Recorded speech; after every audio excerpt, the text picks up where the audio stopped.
जाहिराबाद में आज भी भारतीय जनता पार्टी के प्रचार के लिए हमारे बीबी पाटिल जी के प्रचार के लिए आई हूं और पिछले 5 वर्षों से मैं बीबी पाटिल जी के साथ हम सभी पार्लियामेंट में हमने काम करते हुए देखा है। और भारतीय जनता पार्टी का जो नारा है, हमारे देश के प्रधानमंत्री जी का जो नारा है, अब की बार 400 पार, और 400 पार में 101% जाहिराबाद भी हमारा उसमें एक जरूर होगा, क्योंकि जिस तरीके से बीबी पाटिल जी पिछले 10 वर्षों में इस क्षेत्र के लिए काम कर रहे हैं और देश के लिए एक ही चीज जरूरी है कि आज फिर एक बार, तीसरी बार हमारे देश के प्रधानमंत्री नरेंद्र मोदी जी ये बनना चाहिए।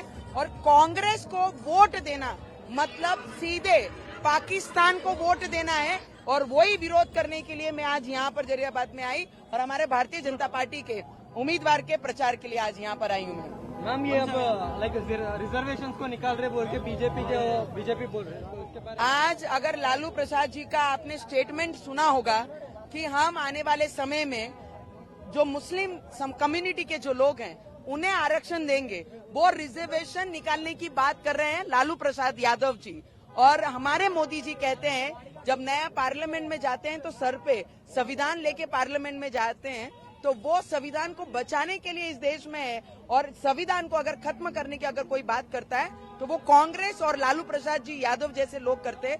क्योंकि SC/ST का सम्मान करने के लिए हमारे देश के प्रधानमंत्री ने किसी को बताने की जरूरत नहीं, देश की प्रेसिडेंट आज जो राष्ट्रपति बनाई है वो ट्राइबल क्षेत्र से बिलोंग करने वाली, ट्राइबल आदिवासी परिवार से बिलोंग करने वाली हमारी प्रेसिडेंट है।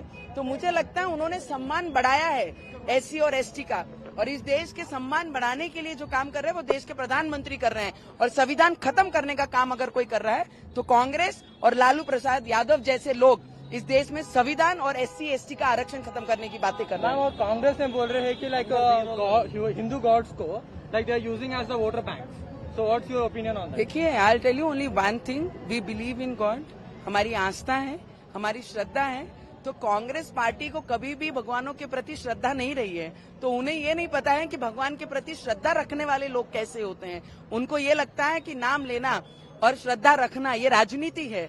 तो इनके विचारों में हमने पिछले 75 वर्षों में देखा, जिस राम भगवान को हम पूरे देश के लोग मानते हैं, पूरे विश्व के लोग मानते हैं, उसी मंदिर का विरोध इन्होंने सुप्रीम कोर्ट में 27 वकील लगा के किए।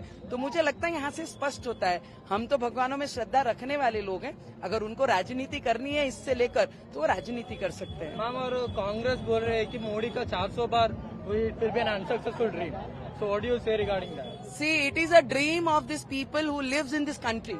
It is not Modi ji, only Modi ji's dream.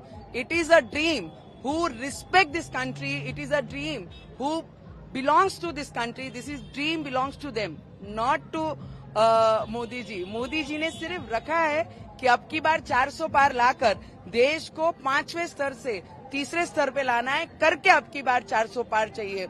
देश के युवकों को रोजगार देना है, आने वाले समय में उनके बेरोजगारी हटानी है, इसके लिए 400 पार चाहिए। और इनके जो सपने हैं, राहुल गांधी को PM बनाना है, इनके सपने हैं कि लालू प्रसाद यादव को PM बनाना है, इनके सपने हैं कि ममता बनर्जी को बनाना है, और देश के लोगों का सपना है कि अब की बार 400 पार के बाद और इस फिर एक बार तीसरी बार नरेंद्र मोदी जी प्रधानमंत्री बनेंगे। ये सपना देश के लोगों का है।